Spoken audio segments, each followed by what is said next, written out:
You're going to love him. Give it up really loud for Brendan Creecy!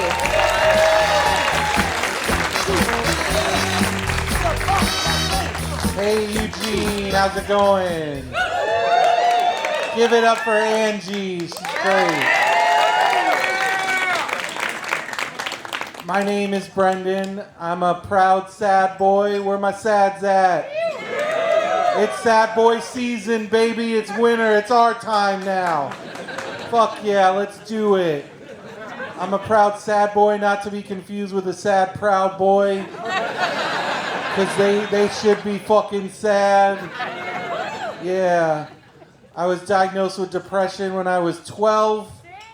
Dang, yeah, I know, it's super young, but it was 1992. I was listening to a lot of Guns N' Roses, and I was writing the lyrics in my Trapper Keeper, and my mom found it. And she was like, oh no, my son is trapped in the cold November rain. We better lock him up. Thankfully, my dad swooped in and was like, slow your roll, Gail. Let's just get him some therapy. It's a lot cheaper, less traumatizing than the psych ward. He was right. Yeah, I get a new diagnosis every 10 years. Same, hard same. We got another sad person out there.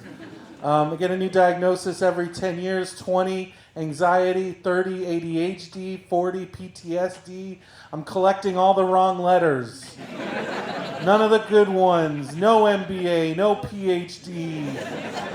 I just used to use a lot of THC. I finally stopped. I had to stop doing that, and it sucks.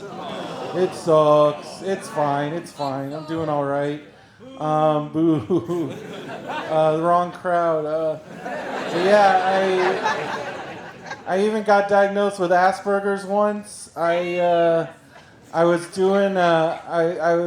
to the doctor and he had me take a test because he was confused, and he was like, "Here, take this," and then he was like, "Oh, geez, you're right on the bubble for this, but you got so much other shit going on. We're gonna table this." And that was 20 years ago, so fuck me. And in the meantime, they removed Asperger's from the diagnostic manual because that dude was a Nazi. Fuck Asperger's. These kids running around like, I'm an Asperger's kid. It's like, no, you're not. You don't want to know what happened to those kids. Womp womp. And it's like I'm on the spectrum now. Whoop-de-doo. Most comics are on the spectrum. You've seen us. I'm not special. And it's like, oh, I can't make eye contact that well. So what? Oh, I spent thousands of dollars on WrestleMania tickets. That's between me and Vincent Kennedy McMahon. That guy fucking sucks. I don't know if you've seen the Netflix documentary, but he fucking sucks. And I can't stop giving him money. I am a queer person. Where my queers at? Yeah. As a queer person, I now identify with the Chick-fil-A conundrum. I can relate to it. Can't stop, won't stop eating that chicken. Can't stop, won't stop buying those tickets. I once was having a manic episode, and I saw a commercial for WWE Fantasy Camp, and I took out a $3,000 personal loan so I could go. Worth it. It was great. It was great. I went to Florida. I went to the WWE Performance Center. I was me and 8 rich dudes, like 8 super rich dudes that do this kind of stuff all the time, and then a Make-A-Wish kid. R.I.P. It was 7 years ago. What are you gonna do? I'm sorry. And anyways, I got to meet my favorite wrestler, I got to meet my favorite wrestler. His name's Shinsuke Nakamura. He's fucking rad. Yeah, we got some fans. And we had breakfast together, and we were talking, and he was like, Brendan, you don't look like a Make-A-Wish kid. What's your deal? Are you rich? And I was like, nope. I'm just a sad boy. And he was like, you know, when I get sad, I go surfing. I don't spend a lot of money on trips. And I was like, that's real nice, dude, but my dad surfed every day, and he's dead. And then Shinsuke looked at me, and he's like, oh shit, you are a sad boy. And he gave me a hug, and it's the nicest hug I've ever gotten. I think about it when I get sad, and I'm not sad anymore. It's great. But yeah, I'm 44. Where my geriatric millennials at? Gen X didn't want us. They were like, 79's the cutoff. Get the fuck in your corner. So now I'm a geriatric millennial, born in 1980. I have no home. And yeah, thank you. And I know I'm 44 because I was excited to get my new CPAP mask in the mail. Where my C-pals at? Anybody? Can't sleep, won't sleep.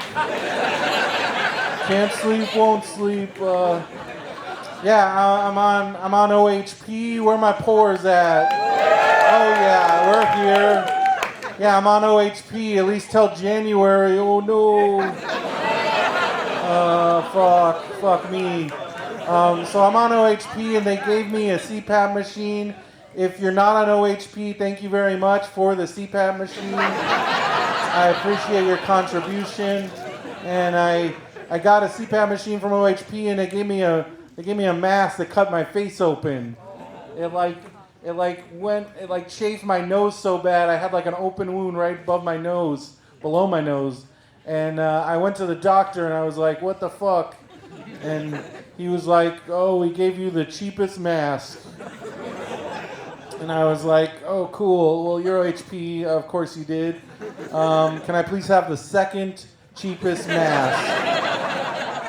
The one that won't cut my face open. And he's like, all right, but you got to jump through 8 flaming hoops of bullshit because we're OHP. And so one of those hoops was a sleep study. You guys familiar with these sleep studies? Yeah, they suck. You gotta like spend the night in a hospital bed that's too short, and because I'm 6'3", it's fucking too tall for the bed. And then they strap all these wires to you and point cameras at you, and they're like, sleep normal.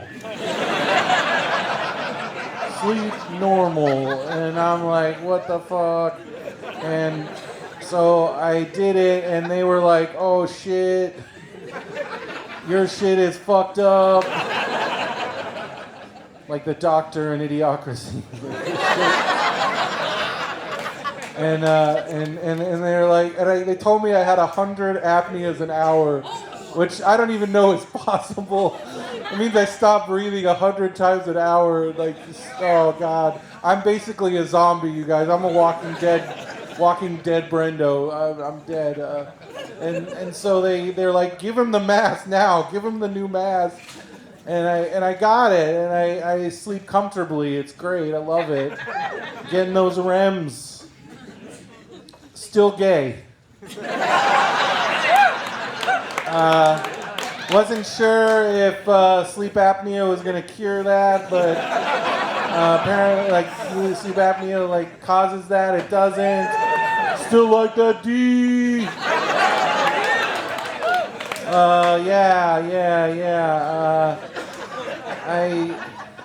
I am queer.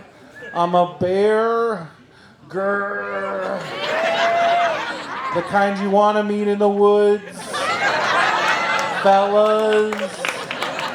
Sorry, ladies. But yeah, there's lots of bears out there in the community. There's muscle bears. But they're in the gym 24/7. They don't have time for love. There's leather bears. But I'm allergic. So I'm what you call a gummy bear. Yeah, like I said, I used to smoke a lot of weed, and I'm sure it's still in there. That's how much I smoked. And so if you eat me, I am medicated. Yum, yum, yum, yum, yum, yum, yum. I will fuck you up. And if you're really lucky, pretty soon I'll be bouncing here and there and everywhere. You know, geriatric millennials in the house, let's sing along. Gummy bear, bouncing here and there and everywhere. I promise I'll try not to come in your hair. That's what the gummy berry juice is. Sorry. I didn't come out till I was 30 because I spent 18 years trying to pray it away and it didn't work. Where are my youth group kids at? Hey, our youth pastors will be so proud of us. Getting busy in those church vans, laying on hands, speaking in tongues. No, I loved it. It was a good time. But yeah, I didn't come out till I was 30 because I came out on a podcast. It was a True Blood podcast. Where are my Trubies? Yeah, you guys remember that show? That was the show on HBO where the vampires fucked a lot. Yeah, and I wanted to fuck Alexander Skarsgård. Eric the Vampire, yeah, he's the hottest one. And I kept talking about it so much that my co-host was like, dude, Brendo, are you gay? And I was like, oh, shit. You got me. I am gay for Alexander Skarsgård and most dudes. So, because tens of people listen to this podcast, I felt the need to tell my friends and family that I was gay, except for my mom, because she didn't know what a podcast was. And she still doesn't, so everybody just shh. But yeah, when I came out, I was like new to the scene and I needed help. So I had a gay Yoda. His name was Malcolm. He's Canadian, and he sounded like this. Gay or gay not, maybe bi. Because he's Canadian. Yeah. And he helped me on the apps. You guys familiar with the apps? You know, Grindr. Well, I was on Growler. It's the bear dating app. It's a regular Zootopia of gays. Your bears, your otters, your cubs, your rabbits, your squirrels, all of them. And ads for Blue Chew, of course. Because you gotta stay hard.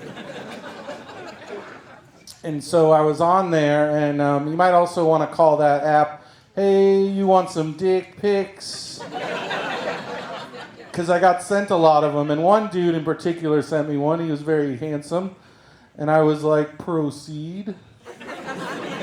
And so he sent me another one, and when he sent me that other one, he said, Brendo, I wanna suck that dick. And I was like, proceed. And then he was like, Brendo, while I'm doing that, I want you to take your belly, take the fupa, and drop it on my head over and over and over again. And I was like, what the fuck?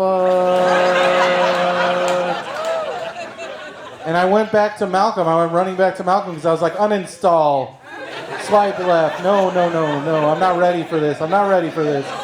And I went to Malcolm and I was like, Malcolm, what the fuck? And he's like, oh yeah, that's a thing. They're called chubby chasers. You gotta watch out for them. They just want your fat. And I was like, God damn it. I don't want somebody to love me for my fat body. I want somebody to love me for my fat heart. Yeah, and I'm still looking. All right, you guys have been great. Thank you so much. My name is Brendan Creecy.